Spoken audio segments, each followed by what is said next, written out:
Почитувани гледачи, добро вечер. Ова е новото издание на емисијата ТВ Ординација. Вечерашната ТВ Ординација започнуваме со настанот кој што го одбележа денешниот ден, односно пристигнувањето на втората тура на вакцини од соседна Србија. Во продолжение да погледнеме изјавата и на министерот за здравство Филипче, но и што се случуваше на Табановце. Благодарам на сите за присуството, почитувани представници на медиумите. Најпрво благодарност до министерот Лончев.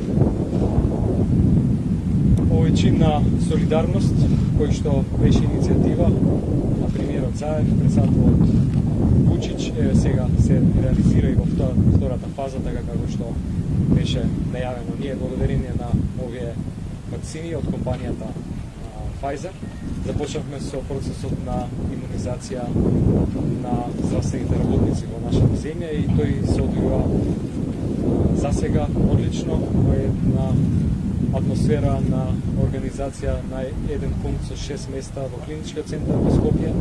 До сега се вакцинирани околу 1300 здравствени работници и со динамика од помеѓу 250-300 на ден здравствени работници продолжуваме и понатаму. Ова количина на вакцини ќе биде доволно да се вакцинираат сите здравствени работници во нашата земја, кои што се во приоритетната група, категорија за имунизација, тоа се оние здравствени работници кои што од почетокот на кризата работат со пациенти заболени од COVID. Уште еднаш голема благодарност до министерот Лончев, целата српска влада, српскиот народ за овој навистина убав чин на пријателство и добрососедство.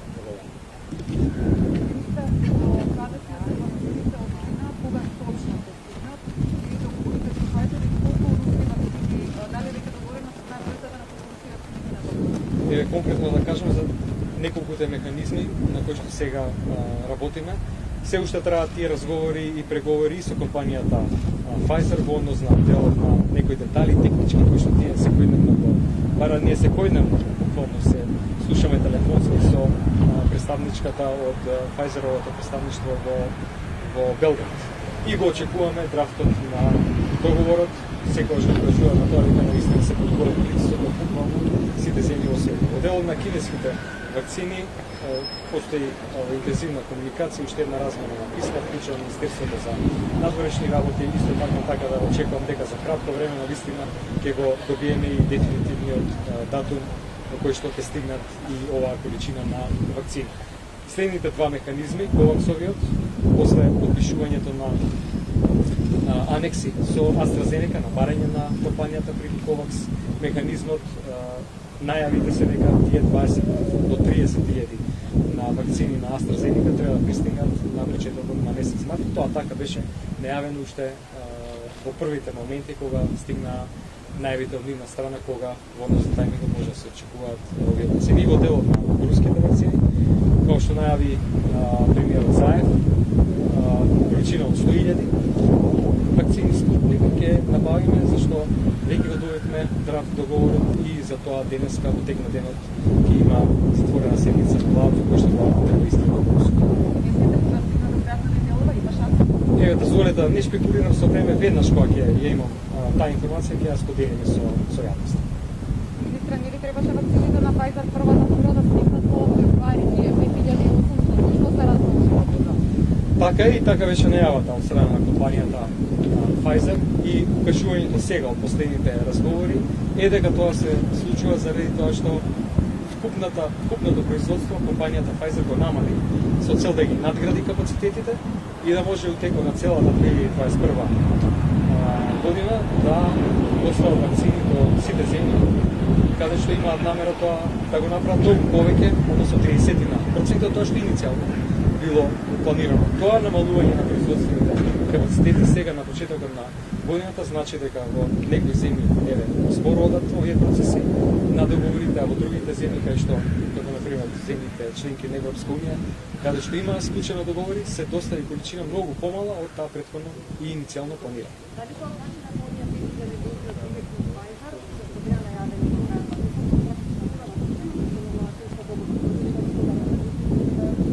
можно е да се по укажувањата на представниците на компанијата, можно е да тоа се случи на почетокот на март. Еве и ние се уште го чекаме драфтот на договор. При тоа, се извинувам сам, при тоа веројатно дека ќе стане збор за поголема количина од таа иницијална најавувана за месец февруари, со оглед на тоа што веќе и тогаш за месец март беше најавувана количина.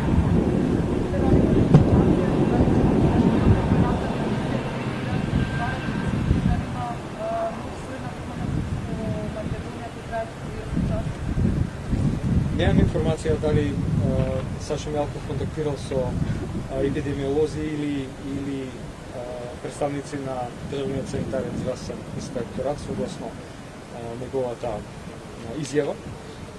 И во делот на соевите, односно мутациите, сега во овој момент се прави една анализа на една серија за која што во лабораторијата во Мани не сутева разговарат со професорот кој што ја води лабораторијата, веројатно резултатите ќе ги имаме во текот на следната недела. Целта е да се види колкав процент од вкупно диагностицираните се практично должи на британскиот сој на вирусот. Последната анализа укажа на тоа дека некаде околу 50%, и тоа беше зголемување во однос на оние 20 на претходно, и тоа е доказ дека се повеќе го има овој британски сој на вирусот. Ние во последните неколку денови гледаме зголемување на бројот на позитивни, вкупниот број на направени тестови. Во овој момент со епидемиолозите, дел од членовите на Комисијата за заразни болести се прават анализи дали може да се утврди на што се должи тоа. Иницијалниот впечаток е дека е можно да се должи и на британскиот сој, меѓутоа и на генерално овој непочитување на мерките во делот на собирите. Времето е убаво, сведоци сме дека се повеќе луѓе надвор има кои што не ги почитуваат мерките. Во таа смисла, за евентуални дополнителни мерки ќе разговараме во периодот кој што е пред нас. Дали има сознание дека еден пациент може да се разболи во тек на 3 месеци, како што знаеме, Мијарков беше поздравен на 3 ноември според нас? Има публикации за случаи на реинфекција.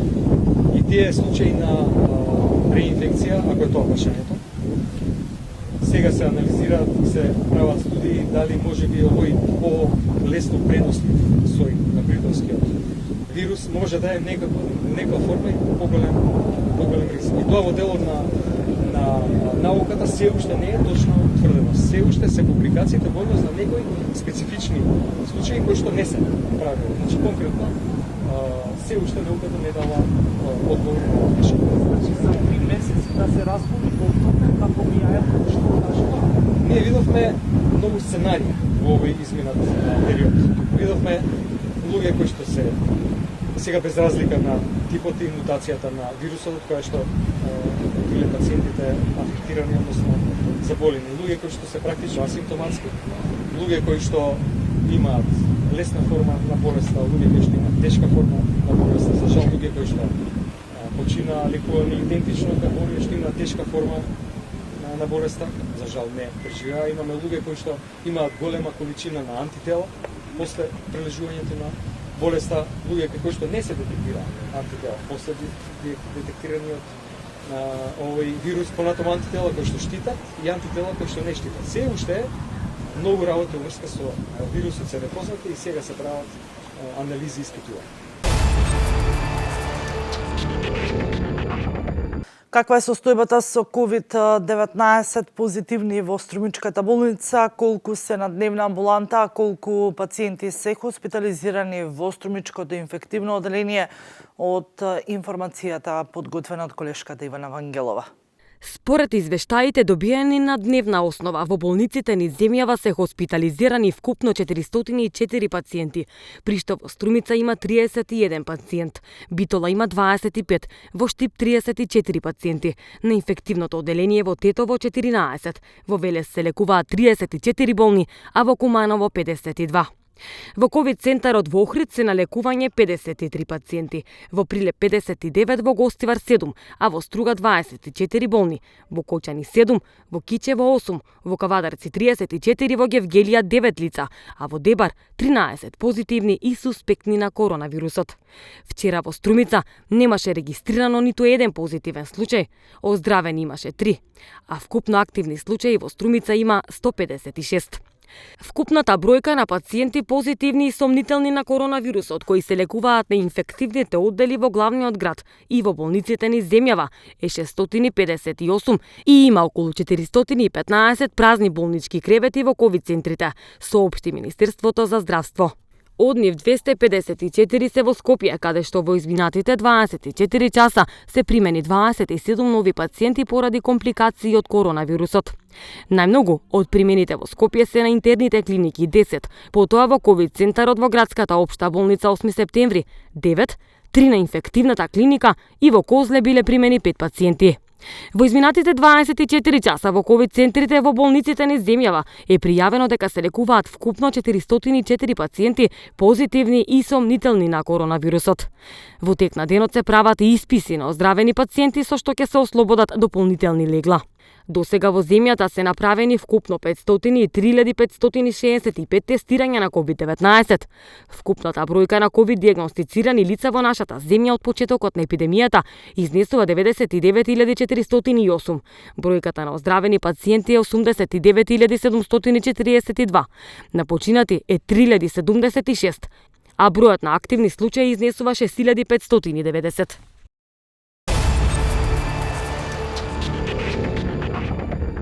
А колегата Ване Трајков работеше на тема амбулантно возило во Новосело, кое што ќе се користи од страна на лекарите и на здравниот дом во Новосело за потребите на пациентите, односно на граѓаните од оваа општина.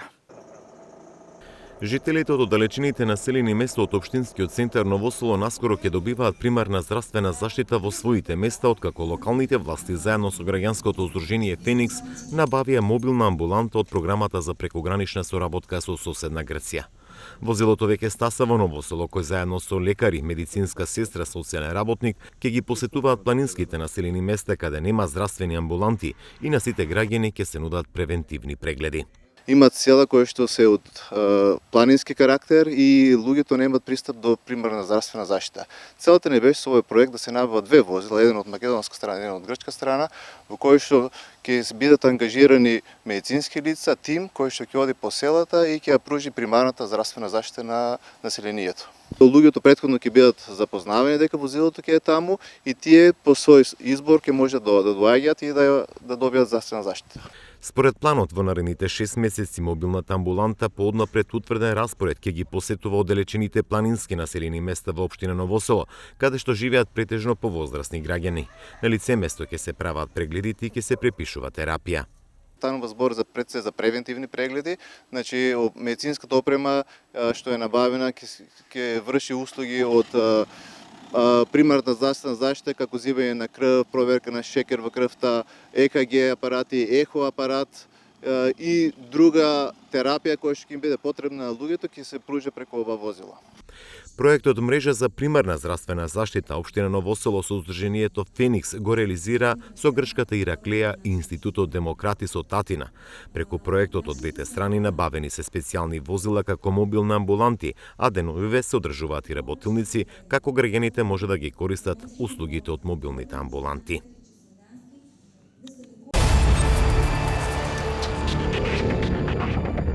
И во продолжение изјавата токму поврзана со амбулантното возило, неговината употреба и користење и всушност од каде е донацијата на амбулантното возило.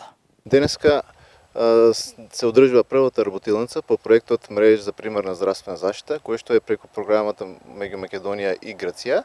Во ова проект се инволвирани 4 партнери: општина Новосело, општина Ираклеја од грчка страна, младинско здружение Феникс од Новосело и уште научен институт Демокритос од Атина. Проектот има за цел да ја подобри руралната здравствена заштита пред се, бидејќи знаеме дека нашата општина Ново село, исто како и општината Ираклија од грчка страна, имаат села кои што се од планински карактер и луѓето немаат пристап до примарна здравствена заштита. Целата не беше со овој проект да се набават две возила, еден од македонска страна, еден од грчка страна, во кој што ќе бидат ангажирани медицински лица, тим кој што ќе оди по селата и ќе ја пружи примарната здравствена заштита на населението. Почитувани, и последна информација во денешното издание на ТВ Ординација е изјавата која што пристигнува од Црвениот крст по повод денешната организирана крводарителска акција токму во Црвениот крст под наслов Борис Трајковски. Како помина денешната крводарителска акција, колку крвни единици беа собрани и каквов е интересот со оглед на тоа што по подолг временски период Црвениот крст е повторно домаќин на крводарителска акција. Во продолжение изјавата од Црвениот крст. Денеска во просториите на Црвен крст Струмица се одржа крводарителска акција во чест на починатиот председател на државата Борис Трајковски во соработка со службата на трансфузиона медицина. Предвидената бројка на крводарители е остварена и се заблагодаруваме на сите крводарители во период на пандемија да даруваат крв. Апелирам до сите граѓани кои сакаат да даруваат крв и да спасат нечиј живот. Со ова изјава од Црвениот крст и одбележувањето на крводарителската акција под името Борис Трајковски го завршуваме денешното издание на емисијата ТВ Ординација. И останете и понатаму со нашиот канал, се гледаме во некој наредно издание.